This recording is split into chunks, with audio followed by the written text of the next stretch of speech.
I want to show you an innovative program used to build churches. My program is a unique way that rewards those who were able to give large sums of money to their church or to their family or friends, or can even be used to increase their own cash flow.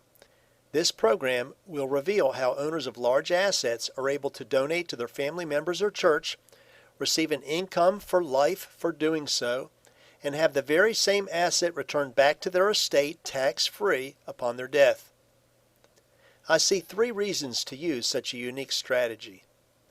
As a means to donate large sums of money to the church or building fund, as a means to pass large sums of cash to their loved ones while they're still alive, as a way for asset holders to increase their own cash flow. This strategy revolves around 2 traditional financial products, a pension for life and a life insurance policy. Permit me to give you a few examples. Now let's look at the situation of Joe, age 72, and Ruth, age 67, who have 6 grandchildren. They'd like to help all of the kids with the cost of an education. They just don't know if they want to permanently part with some of their assets in order to do it. How might we be able to help their family with no out-of-pocket cost to them and without depleting their assets? Joe and Ruth have some large assets, including $1.2 million in CDs with very low interest rates. Now, what if we had them loan each of their grandchildren $200,000? These loans would require an annual interest payment of 4%, or $8,000 per year from each child. That means that if each of Joe and Ruth's grandchildren receive $200,000 cash, they will each also be obligated to pay Joe and Ruth interest each year on the loan of $8,000 per year, assuming an annual interest rate of 4%.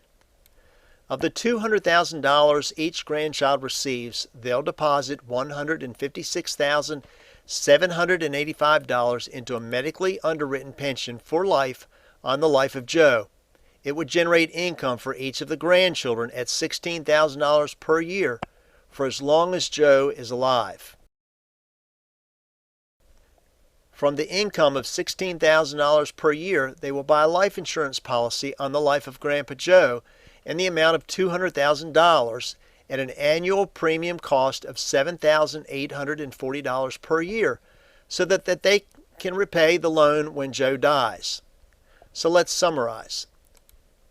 Out of the $200,000 they have to deposit for the pension, $156,784. That gives them an annual pension income of $16,000 per year. Out of that, they pay 2 payments. One is the life insurance premium of $7,840, and the other is the interest payment to the grandfather in the amount of $8,000. That leaves each grandchild available cash $43,216. But now, Joe and Ruth's estate got back the full $1.2 million tax-free upon the death of Joe. But what if Joe and Ruth wanted to help their church instead? They could create an LLC and loan the money to it, and could donate the same $259,296 and receive a nice tax write-off. If yours is like most churches, then you would rejoice if you could help your members prosper. This strategy helps members enjoy returns that they would not find elsewhere unless they place their money at great risk. Bob and Brenda have approximately $600,000 in an IRA. They want more benefits for them and their heirs and less to go to the IRS.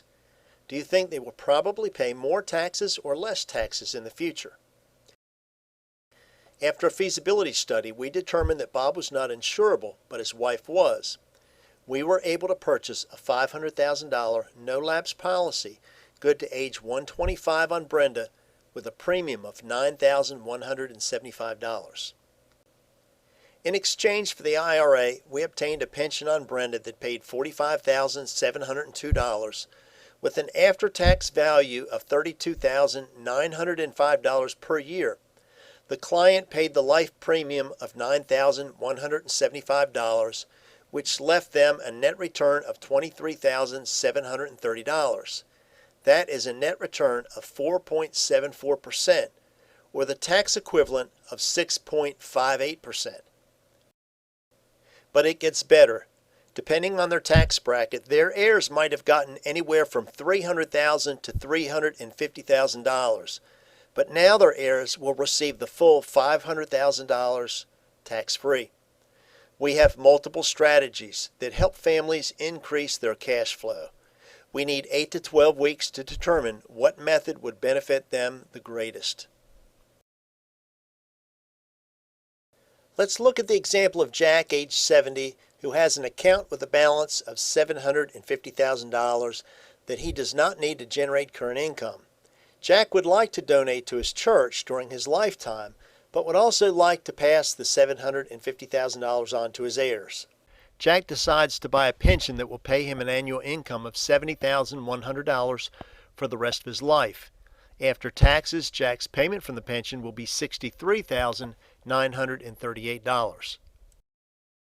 From the pension income, Jack is going to use $26,969 to pay the premium on a life insurance policy with a death benefit of $750,000 to replace the value of his asset upon his death.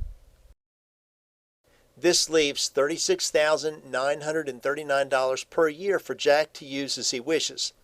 In this case, Jack is using $30,000 to give to his church every year, resulting in a charitable deduction of $15,000 each year the donation is made, resulting in a $3,750 tax reduction for his donation.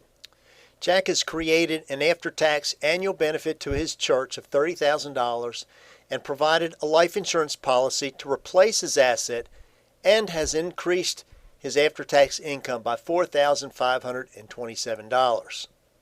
And also, the beneficiaries of the life insurance death benefit will receive the proceeds of the $750,000 income tax-free. Now, here are the benefits from this transaction. The donation to his church is $30,000 a year. Additional income to Jack is $4,527 per year, and the tax-free benefit to his heirs is the full $750,000. Jason has an asset of $500,000 that is subject to market risk and wants to donate money to his church's building fund, but he has planned on passing it on to his family. We show him how he can do both. So Jason creates an LLC and loans it the $500,000 asset. In return, the LLC must pay Jason interest-only payments at 5%, or $25,000 per year. So the first thing Jason did was create a stable income. Now, since this is a real loan, the LLC must pay back the $500,000 upon the death of Jason. So it secures a life insurance policy on the life of Jason for $500,000, which will go back to the estate tax-free upon his death. The policy costs $17,000 per year. The LLC then takes $352,586 and buys a pension for life for as long as Jason lives. The pension will pay $42,000 per year, which is used to make the interest payments to Jason of $25,000 and to the insurance company for the premium of $17,000. That leaves $147,414 to jumpstart his church's building fund. So let's look at the benefits to Jason. He converted an unstable asset to a 5% return, or $25,000 for life. He gave $147,414 to his church with all the tax advantages. He left his estate the full $500,000 behind tax-free. And he left his legacy while yet still alive. To explore possibilities, all we need to do is to obtain medical records and complete a feasibility study. No applications are required. Results take 8 to 12 weeks, and the study is reviewed by a team of experts who negotiate with the insurance companies and obtain legal advice. Now, possible sources of the assets include houses, real estate, IRAs, CDs, large life insurance policies with cash built up, stocks and bonds, or annuities. By using smart money techniques, churches can raise large sums of money or bring great benefits to its members. All it takes is one donor and a church can transform itself without prolonged fundraisers or placing a burden on those who are often the ones who can least afford to give. What I have shared here could be the answer to your prayers. It is a solution that blesses all parties, and it could be just the thing that opens up the floodgates of heaven upon your church family. The only way to find out is to expose your church members to these sound money concepts.